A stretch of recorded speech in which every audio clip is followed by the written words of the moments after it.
Bueno, hola, ¿cómo les va? Mi nombre es Roberto Fallanás. Vamos a hablar sobre los registros de la historia clínica que habitualmente usamos en la atención ambulatoria. Ustedes tienen que entender que ya a partir del interrogatorio, de la anamnesis que hacemos con un paciente, tanto sea en el área ambulatoria como en su internación, todos los datos que uno recoge de este interrogatorio, más la evaluación clínica, más el examen físico y todos los datos de exámenes complementarios que uno va recabando, uno los vuelca, ya sea en papel o en forma electrónica, informatizada, en registros, que es lo que se conoce como historia clínica. En esta charla vamos a dedicarnos a lo que sería la historia clínica orientada al problema. Es un modelo, un formato de historia clínica utilizada, bueno, en nuestros servicios de atención ambulatoria, y es un modelo de historia clínica que ya data de los años 70 y se fue extendiendo, y yo diría que hoy en la actualidad la mayoría de los sitios ambulatorios se utiliza este tipo de historia clínica. Hay que tener en cuenta que la consulta clínica o la consulta médica que uno efectúa en la atención ambulatoria, en un sitio ambulatorio, tiene características distintas de lo que es la historia clínica que uno puede realizar en un paciente internado. Ustedes tienen que entender que la consulta ambulatoria es muy breve, depende de la especialidad, pero en general en la parte clínica, que es lo que estamos haciendo nosotros, un promedio de una consulta en ámbito clínico puede durar tal vez 20 minutos, se puede extender un poco más en pacientes de primera vez, y a veces cuando son consultas de seguimiento, o muchas veces para solicitud de estudio puede ser más chica, inclusive más corta. Por lo tanto, ya partimos de la base de una diferencia muy importante. O sea, la historia clínica en un ámbito ambulatorio debe ser de poca duración. Ahora bien, el hecho de que sea una historia clínica de corta duración, o sea, muy breve, no significa que sea una historia incompleta o de mala calidad. Por eso es que esta historia clínica orientada al problema que vamos a comentar, de alguna manera reúne características que hacen muy práctica su uso en el ámbito ambulatorio. ¿Qué sería tal vez las características o lo importante de la historia clínica? La función de la historia clínica es, a partir de la información que se recibe, ordenarla, o sea, ordenar la información recibida, lo cual facilita esa información bien recogida y ordenada, facilita por los distintos médicos que utilicen esta historia clínica atender al individuo o en todo caso a todo su entorno familiar. Los médicos pueden ir cambiando, pero la historia clínica es única, por lo tanto debe garantizar continuidad en el seguimiento del paciente. O sea, ¿qué quiero decir con esto? Que distintos médicos que puedan seguir atendiendo o evolucionando al paciente en cuestión deben tener toda la información recibida con anterioridad de forma ordenada, de tal manera que haya continuidad y uno pueda tener datos seguros de evoluciones anteriores, pero que sirven al momento de tomar decisiones. Y bueno, desde el punto de vista legal o desde el punto de vista de la auditoría médica, la historia clínica cumple un rol sumamente importante. Si uno dijera cómo quisiera que sea una historia clínica, cuáles serían las bondades o las características que tendría que tener una buena historia clínica, uno diría, por un lado que sea completa, o sea, a uno le gustaría que la historia clínica pueda tener la mayor información posible. Pero bueno, volvemos a lo anterior, tengan en cuenta que estamos en un ámbito ambulatorio y no podemos perder mucho tiempo, pero buscamos que sea lo más completa posible.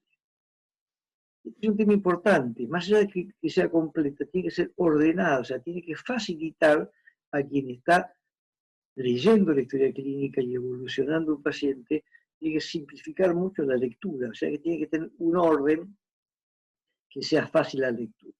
Y a su vez que sea fácil la interpretación. Uno quisiera que la historia clínica uno no tenga que estar leyendo todo lo que pasó anteriormente como para ver lo que pasa, sino tal vez uno diría que de un rápido vistazo tratar de tener una, por lo menos, aproximación o información de lo que le pasa al paciente. Y obviamente que sea fácil de leer, ¿no? Entonces simplifica cuando estamos utilizando historias clínicas informatizadas. Ahora bien, si ustedes están viendo un paciente internado y tal vez están acostumbrados a revisar historia clínica de un paciente que está internado, ustedes van a ver en general muchas de estas historias, lo llamadas historias tradicionales, por un lado son muy extensas, a veces es de muy difícil lectura, ¿no? O sea, como que uno tiene que eh, leer casi gran parte de la evolución día a día como para entender lo que le pasa al paciente, y están mezclados muchas veces evoluciones con interconsulta, con datos de laboratorio, y a veces se repiten en evoluciones posteriores, ¿no? Entonces muchas veces uno tiene que perder mucho tiempo para leer casi en forma completa toda la historia para poder entender o comprender cuál es el problema del paciente. Y obviamente es una historia difícil de informatizar, ¿no? Entonces, estas historias clínicas tradicionales, y no solamente me refiero en cuanto a extensa a la historia de internación, también uno puede estar en un ámbito ambulatorio y tener una historia clínica tradicional donde se limita solamente a poner la fecha y la evolución del paciente, y cada vez que viene se evoluciona por otro médico distinto y cada uno pone con criterios distintos lo que está encontrando. En síntesis, el médico que ve por primera vez al paciente a veces tiene que empezar a leer todas las evoluciones anteriores como para ver dónde estamos parados y cómo podemos resolver el problema del paciente. Esto es un poco el modelo tradicional. Yo les voy a comentar en qué consiste la historia clínica orientada al problema y por qué va a ser mucho más práctica y amena, digamos, su desarrollo. Entendemos por historia clínica orientada al problema, como el nombre lo dice, el desarrollo de toda la evolución y desarrollo de este registro de la historia clínica a partir del problema que trae el paciente a la consulta y no de las enfermedades.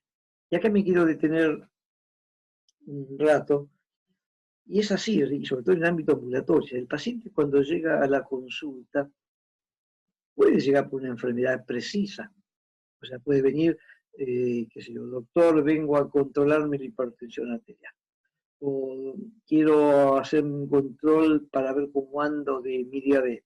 Está bien, eso puede pasar, pero convengamos que la gran mayoría de las veces los pacientes concurren al médico clínico, en este caso, y en el ámbito ambulatorio, a partir de uno o varios problemas que tiene. O sea, que el paciente consulta porque tiene un problema o dos problemas, y el médico tendrá que, a partir del problema, elaborar un plan de evolución y de diagnóstico para tratar de arribar al diagnóstico más preciso, que es lo que le va a facilitar el tratamiento, obviamente, y el plan de estudios que uno pueda llegar a realizar. Entonces, la historia clínica orientada al problema se desarrolla a partir del problema que trae el paciente a la consulta, y a partir de ese problema se elabora un plan de diagnóstico, de tratamiento y de seguimiento. Estos problemas, como vamos a ver a continuación, son distintos. Algunos son problemas que están presentes al momento de la consulta, y otras veces son problemas que, si bien no están presentes, se llaman activos, son los que están presentes, e inactivos los que no están actualmente en evolución, pero por su importancia el médico debe registrar. Y desde el punto de vista temporal, desde el tiempo que duran, ustedes van a detectar que los pacientes pueden presentar problemas crónicos, o sea, de meses o años de evolución, o que tal vez están siempre presentes, aunque el paciente no venga a la consulta. Ejemplo, de hipertensión, diabetes, un problema que lleva mucho tiempo, que habitualmente, salvo muy raras excepciones, el hipertenso siempre va a seguir siendo hipertenso.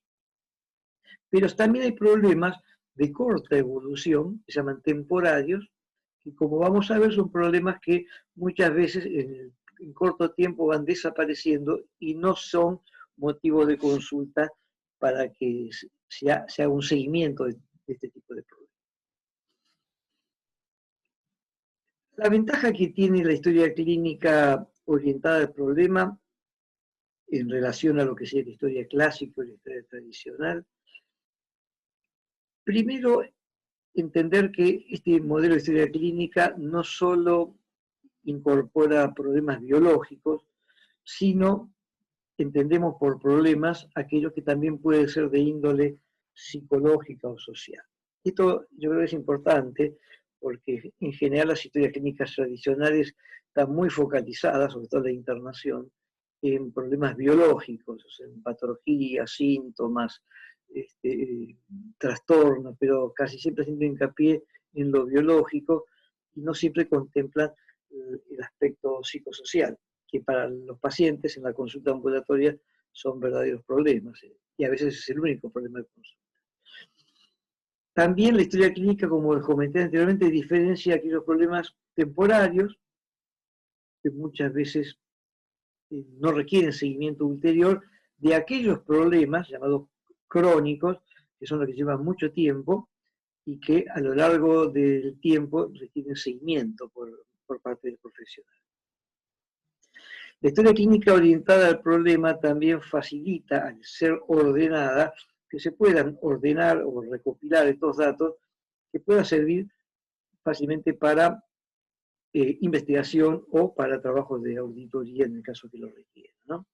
Por lo tanto, facilita este modelo que se pueda trasladar y realizar en un formato electrónico. Y muchos centros médicos, muchos hospitales están trabajando con formatos electrónicos, sobre todo basado en problemas, ¿no? Y permite que trabajen determinadas especialidades o equipos. Pero si nos adentramos en la historia clínica o en el problema, obviamente creo que lo primero que uno tendría que hacer es definir lo que es un problema, ¿no? Y el problema es un término bastante amplio, porque puede ser un trastorno, puede ser una anomalía, puede ser una enfermedad, puede ser un síndrome, o sea, todo aquello, tanto del ámbito o del campo biopsicosocial, pero que requiera atención por parte del profesional. O sea, todo aquello que requiera acción por parte del profesional. O sea, fíjese qué amplio que es, porque el problema es todo aquello, aunque no sea orgánico, todo aquello que implica una dedicación y una acción por parte del profesional como para tratar de entender, diagnosticar y poder ayudar a resolver el problema. Fíjense algunos ejemplos de problemas. Un problema puede ser un diagnóstico. El asma, la diabetes, la hipertensión, la sinusitis. Bueno, esos son enfermedades, son diagnósticos que pueden presentarse en la consulta. Pero muchas veces, y esto ustedes lo van a ver a lo largo de las cursadas, sobre todo en el área de clínica y ambulatorio, que el paciente suele ir a la consulta no por una enfermedad definida, sino por algún problema que puede ser un síntoma. O sea, el paciente se puede quejar de un mareo, se puede quejar de palpitaciones, que tiene algún dolor, una consulta muy frecuente. Sin embargo, uno no tiene claro, a veces en la primera consulta, cuál es la enfermedad o cuál es el diagnóstico seguro. Y el paciente se presenta con un problema, en este caso son síntomas. Otras veces el problema es un hallazgo semiológico. O sea, uno está viendo un paciente y detecta en la evolución, en la revisación, uno hace un examen físico y encuentra o oculta un soplo que es llamativo, el paciente tal vez lo desconocía. Bueno, el soplo o el hallazgo o la consulta por una lesión dermatológica son hallazgos semiológicos, ¿no? O sea, son signos que uno puede detectar y se transforman en problemas que uno debe investigar. O puede suceder que el paciente venga a la consulta y que el problema sea algo que detectó en los análisis. Ustedes saben que uno le pide un estudio a un paciente y el paciente que se llega a su casa y lo primero que hace es empieza a mirar los análisis. Cuando mira los análisis se encuentra que la fosfatasa alcalina, que lo normal es hasta 200 o 250, tiene 320. O la eritrosedimentación, que dicen en el laboratorio que es hasta 10 o 15, tiene 32. Bueno, esos hallazgos anormales son para el paciente problemas y son justamente motivos de consulta, o imágenes en la radiografía o en las ecografías. Entonces, fíjense lo amplio del problema. El problema no es una enfermedad, el problema puede ser un síndrome, una enfermedad, pero puede ser un signo, un síntoma, un hallazgo, distintas preocupaciones. Y como yo les comentaba anteriormente, que también incluimos dentro del problema todo lo que sean desórdenes o problemas de tipo psicosociales, la pérdida del empleo, lo que trae aparejado desde el punto de vista emocional o del mismo síntoma, es un problema para el paciente. La separación, una mudanza, un duelo. Entonces, todos estos son problemas que puede llevar el paciente a la consulta y que muchas veces puede ser un motivo de consulta, muchas veces puede estar enmascarado, pero quiero que ustedes entiendan que el problema no es una enfermedad, sino es algo mucho más amplio y sobre todo incorporando distintos trastornos psicosociales. Si nos adentramos ya más específicamente en lo que sería la estructura de la historia clínica, para que ustedes se entiendan bien. La historia clínica orientada al problema puede ser tanto en formato de papel, nosotros en el hospital la hemos informatizado, pero independientemente del formato, la estructura en general no cambia. Yo les voy a comentar por lo menos 4 partes. Ahí en la foto dice 3 partes porque muchas veces la evolución y el plan están como unificadas, pero 3 o 4 partes es lo que forma la historia clínica, orientar problemas. El primer dato son la base de datos, que más allá de los datos de filiación del paciente, de cobertura de obra social, obviamente hoy tenemos que incorporar el mail, etcétera, y el celular. Base de datos, como vamos a ver, son distintos antecedentes del paciente que sean de relevancia al momento de historiar, de registrar, de realizar la historia clínica. O sea, antecedentes que, como veremos, ya sean personales, hábitos o antecedentes familiares. Todo eso incorporado desde hacer los antecedentes, o sea, la base de datos del paciente. La segunda parte de la historia clínica, como nosotros siempre decimos que es el corazón realmente de la historia, es el listado de problemas. El listado de problemas implica que el médico debe detectar cuáles son los problemas que tiene o que trae el paciente a la consulta. Esos problemas deben ser enumerados en una lista, de ahí el nombre de listado de problemas, y el médico deberá consignar cuáles son crónicos, cuáles son temporarios, cuáles son activos o cuáles son inactivos. Ese formato de listado de problemas, que uno lo puede llenar en la primera consulta o a veces lo va incorporando a la medida que el paciente llega, porque se van agregando distintos problemas, decía que es el corazón de la historia clínica, porque al estar en forma de lista de enumerados, permite, como yo voy a mostrar después, en un rápido vistazo, tener una noción bastante orientativa de lo que tiene el paciente, sin necesidad de revisar toda la historia clínica. O sea que el listado de problemas es fundamental y hay que realizarlo en forma eficiente. La tercera parte, que viene ligada con la cuarta, que sería el plan, o sea, la tercera parte es la evolución. Y la evolución es lo que uno habitualmente está acostumbrado a hacer, que es escribir lo que trae el paciente a la consulta, pero, como vamos a comentar a posteriori, en este formato de historia clínica orientada al problema, esa evolución tiene un orden. Y ese orden facilita mucho el desarrollo y el entendimiento de la consulta del paciente. Y el plan, que se desprende de la evolución, es simplemente a partir de lo que uno ha detectado o a uno entiende que lo que pueda llegar a tener el paciente, uno elabora un determinado plan, que va a ser lo que le permitirá pedir estudios, tratamiento o citar al paciente. Entonces, resumiendo, la historia clínica tiene una base de datos, lo fuerte que es el listado de problemas, y a posteriori, en forma ordenada, la evolución y el plan a seguir. La base de datos, que se recoge a partir de una correcta y ordenada anamnesis y algunos datos del examen físico, una correcta base de datos tiene que incluir, obviamente, datos de filiación, que muchas veces ya vienen, ya fueron tomados en cuenta por la secretaria, quien confecciona la historia clínica, o sea que muchas veces cuando el paciente ya llega a la consulta, ya están tomados estos datos, de fecha de nacimiento, cobertura, etcétera, etcétera. Pero sí el médico debe consignar y recabar información acerca de qué antecedentes de importancia, tanto sean personales o familiares, hay que detectar y volcarlo a la historia clínica, porque uno entiende que esos antecedentes pueden ser de mucha importancia para entender el motivo de la consulta, incluso actual, que trae el paciente.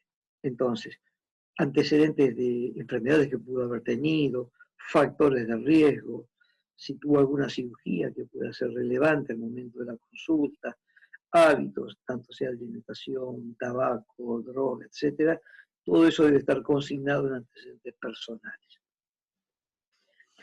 Antecedentes familiares, ustedes tengan en cuenta que muchas enfermedades o muchos problemas de salud tienen una base familiar o genética muy fuerte, y si ustedes lo consignan como antecedentes, le pueden ayudar al momento de realizar el diagnóstico. Entonces, todo paciente que tiene antecedentes familiares, o sea, madre, padre, o sea, abuelo, probablemente la primera línea directa familiar, que pueda tener antecedentes tales como diabetes, hipertensión, unas neoplasias que tienen alguna fuerza o base genética, como puede ser un cáncer de mama, un cáncer de colon. Creo que esos datos hay que consignarlos porque ayudan al diagnóstico y ayudan al momento de tomar decisiones en cuanto a estudios. Ustedes piensen que si un paciente les comenta, qué sé yo, que su madre, su padre ha tenido o ha fallecido por un cáncer de colon, por ejemplo, una mujer que les cuenta que su madre ha tenido un cáncer de mama, creo que esto lo debe, al médico lo debe por lo menos poner cierta alerta en estar atento a los estudios a pedir y en el momento pedir. Ustedes saben que a veces los rastreos, por ejemplo, que sea para un cáncer de colon, va a empezar antes los estudios de endoscopías en poblaciones de riesgo que en poblaciones estándar. También podemos consignar dentro de la base de datos medicamentos que el paciente está tomando. Creo que es de buena práctica consignar en alguna lista o en alguna forma ordenada medicamentos, fármacos que está utilizando o que ha dejado de utilizar por algún motivo, cosa de que el médico lleve un control del tratamiento que está realizando y en cada consulta consignar si sigue tomando o si modificó alguno de ellos. Y si existiesen algunos datos relevantes de laboratorio o examen complementario, como una radiografía, una ecografía o un Doppler, algo que ustedes entiendan que ha dado patológico, creo que también es el momento de colocarlo en la base de datos.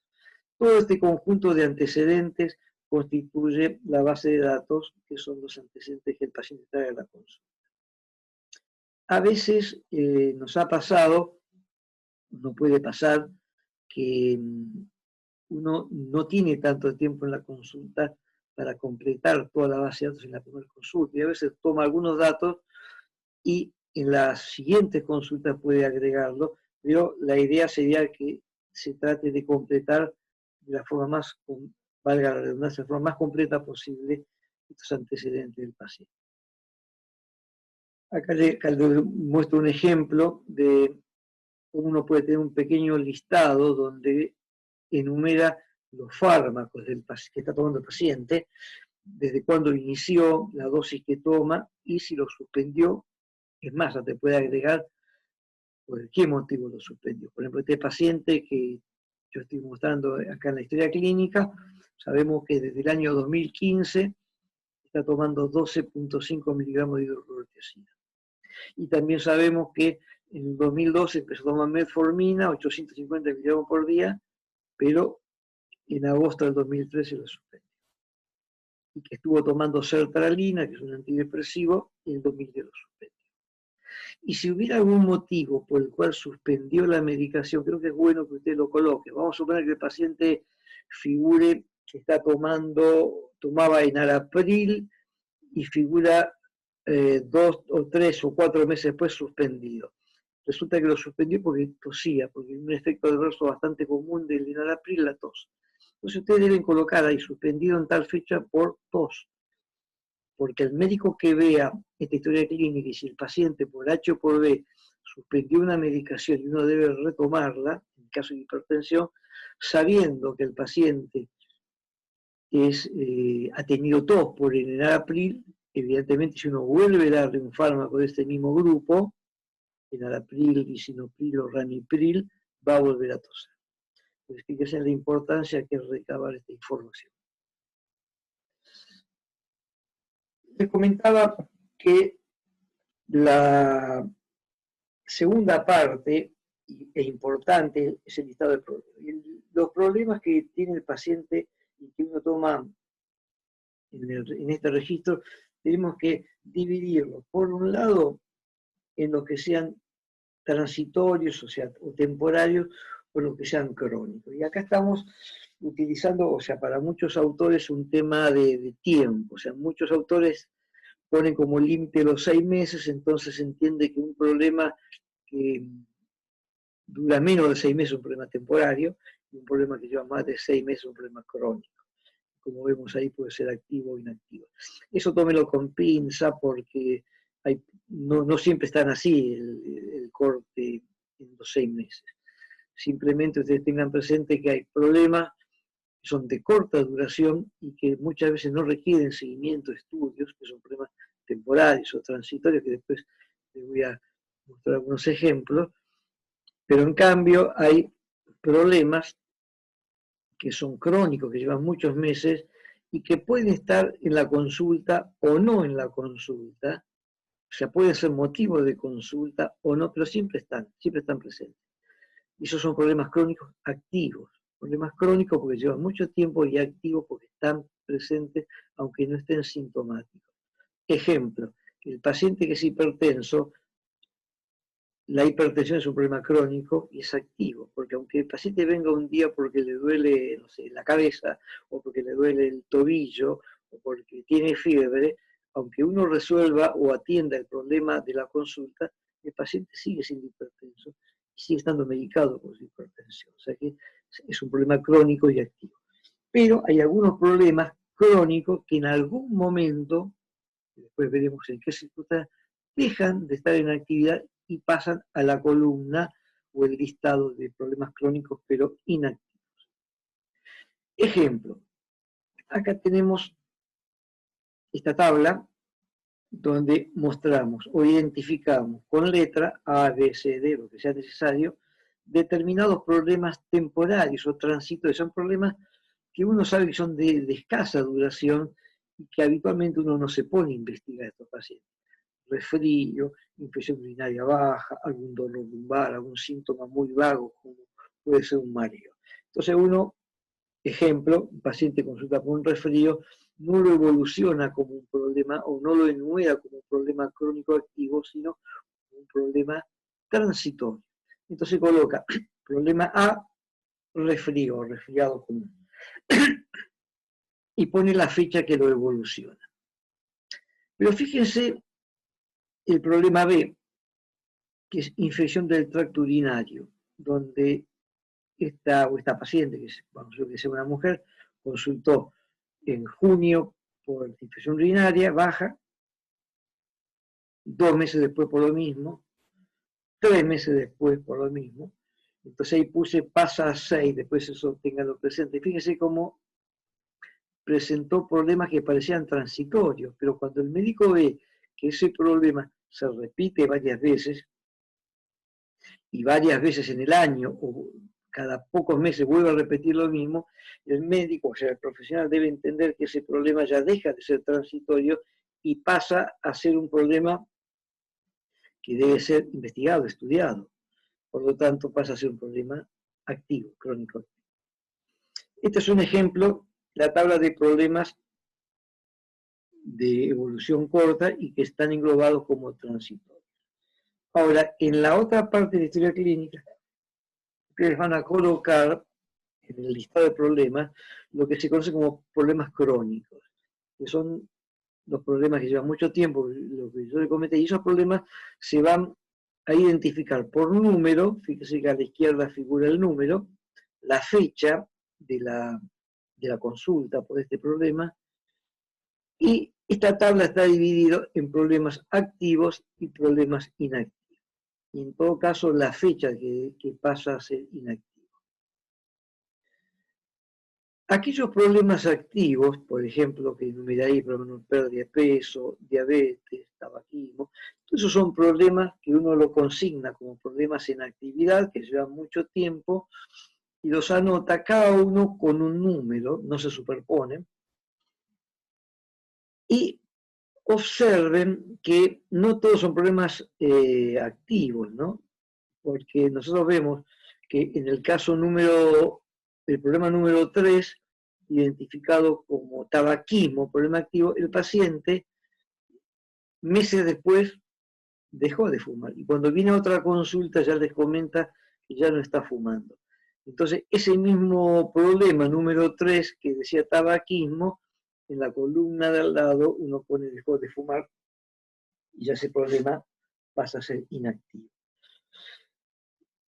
Y en el problema número 4, que identificamos como problema inactivo padre con cáncer de colon, no es que el paciente tenga ningún síntoma, ningún hallazgo, pero si el profesional coloca como problema inactivo un dato relevante de que un familiar directo tuvo un cáncer de colon, es un dato que ayuda mucho al paciente al momento de leer los problemas para estar atento si debe estar pesquisando o realizando estudios en la pesquisa de pólipos o cáncer de colon del paciente.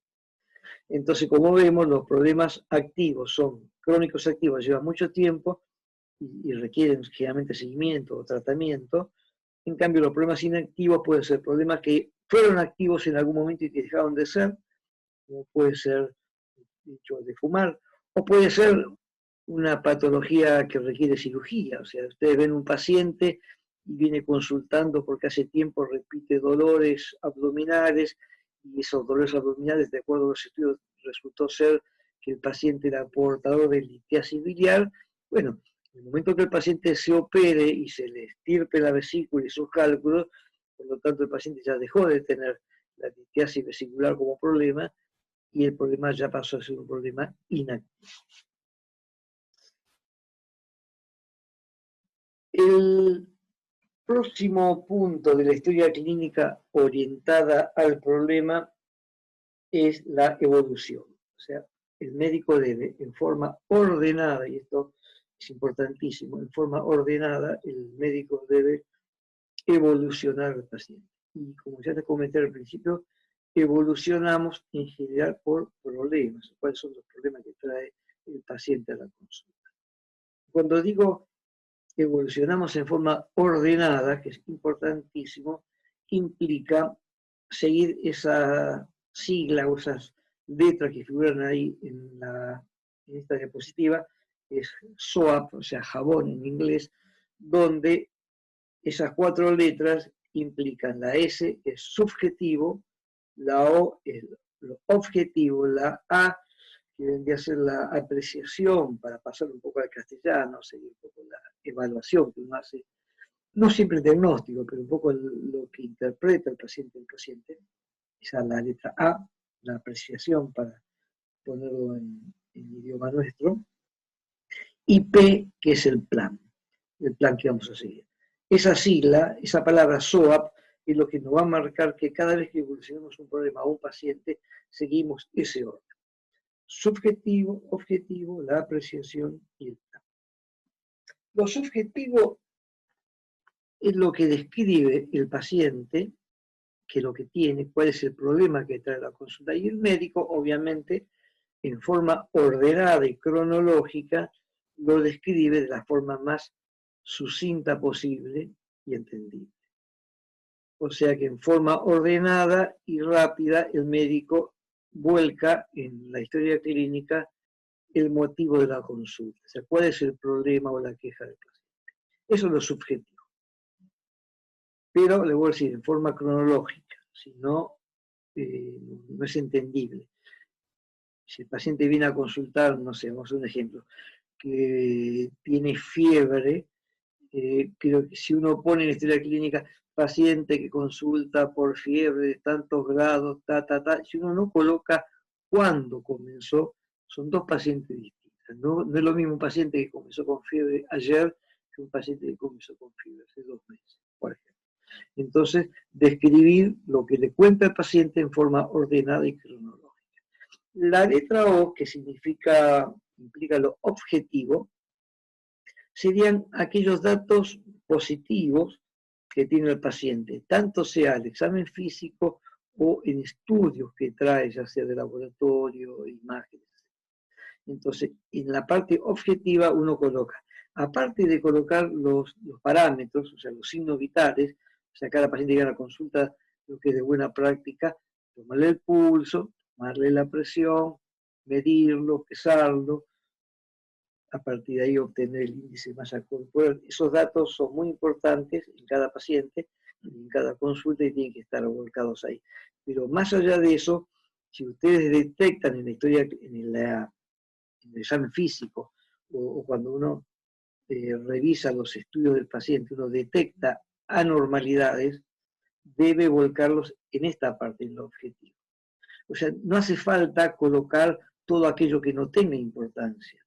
Si usted hace un examen físico y está todo normal, no tiene sentido colocar, qué sé yo, abdomen normal, tórax normal, no. Vamos a colocar los datos positivos.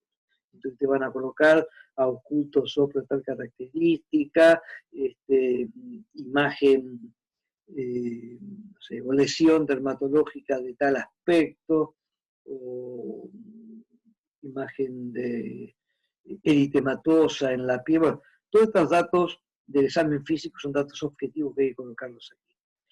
Y también, como les comentaba, si hay datos que son relevantes del laboratorio o de los estudios complementarios, también hay que colocarlos acá. Cuando digo relevante no significa que sean necesariamente positivos, que generalmente lo son. Un dato relevante puede ser negativo cuando uno esperaría que sea positivo.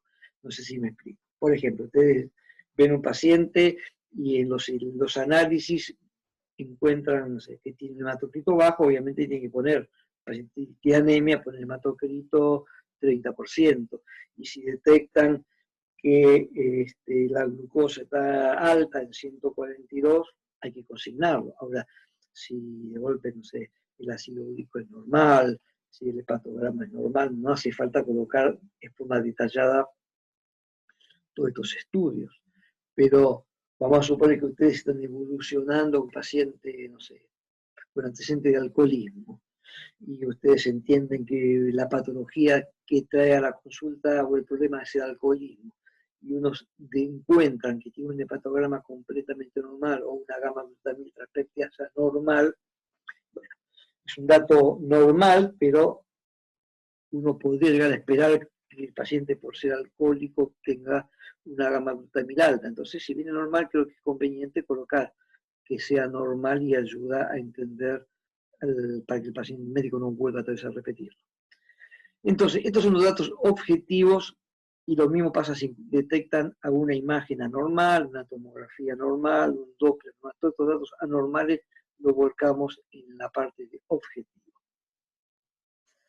La letra es la apreciación, la impresión, la evaluación que hace el médico a partir de haber escuchado, interpretado, revisado al paciente, entiende cuál es la aproximación diagnóstica muchas veces, y esa valoración se coloca, y no siempre como un diagnóstico, o sea, uno no esperen que ustedes en la consulta tengan el diagnóstico del paciente, puede tener una aproximación, puede tener un paciente que tiene, volvemos al ejemplo anterior, que tiene un dolor abdominal, un abdomen superior, pero mientras ustedes no tengan una ecografía, una imagen, la verdad que no tienen la confirmación de que sea una colecistitis, una litiasis vesicular.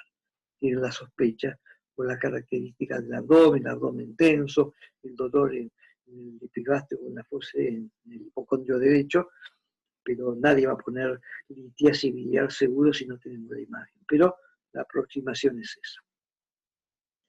Y luego colocamos el plan, la letra P. El plan es lo que el médico planifica para arribar al diagnóstico, planifica en cuanto al tratamiento o en cuanto al seguimiento del paciente. Por eso que el plan o esa letra P puede ser de diagnóstico, abreviado con la letra DX, entonces uno detalla qué estudio le va a pedir. Entonces uno coloca de plan diagnóstico, bueno, solicita tal laboratorio, tal ecografía, tal y tal cual cosa. El plan terapéutico, abreviado con la T y la X, incluye cuáles son, si hubiera ¿no? tratamiento a indicar, cuál es la terapéutica farmacológica o no, porque el tratamiento puede ser dieta, el tratamiento puede ser kinesiología, etc. Pero colocamos como plan terapéutico qué indicación terapéutica, sea medicamentosa o no, le brindamos al paciente. Y en el plan educacional, X, ahí colocamos, bueno, qué vamos a hacer, si damos consejos, si aconsejamos al paciente en tal o cual práctica, damos pautas de alarma, le explicamos si nos tiene que avisar por tal o cual cosa, cuándo lo citamos, etcétera, etcétera. Entonces, como vimos, y vuelvo un poquito para atrás para que tengan en cuenta, es importante en la evolución seguir de cada problema, seguir este orden. Lo que tiene el paciente, lo que cuenta, que es lo subjetivo, lo que le encuentra en el examen físico o de estudios, que es lo objetivo, lo que piensa que tiene, que es la apreciación, y cómo planifican estudiar este paciente, ¿no? Y a modo de ejemplo, un paciente consulta por un problema, en este caso el número 5, de la historia anterior, de hipertensión arterial, cuando el paciente vuelva la consulta y comente que viene a controlarse, nosotros volcamos a la historia clínica los datos como yo se los muestro acá. Ejemplo, subjetivo, consulta por registros altos de tensión arterial, manifiesta cefalea occipital durante la mañana. Refiere haber discontinuado el tratamiento habitual para la hipertensión. Eso es lo que el paciente trae y ustedes escriben en la consulta, ¿no? Abreviado, pero en forma sucinta y entendible.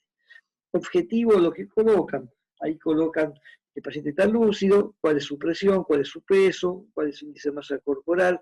Fíjense que yo no puse nada más ahí, porque realmente el paciente no me trajo ningún estudio y yo no detecté ninguna otra cosa del examen físico. Si yo hubiera detectado algo o traía algún dato de estudio complementario que a mí me servía como datos relevantes, lo tenía que colocar ahí en ese ítem.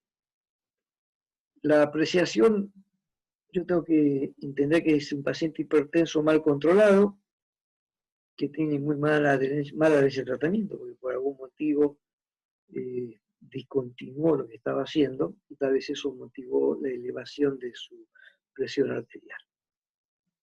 En el plan pongo como diagnóstico, actualizo laboratorio, o sea que solicito creatinina, glucemia, ionograma, colesterol total, HDL, LDL, triglicéridos, solicito orina completa y aparte electrocardiograma y un ecocardiograma.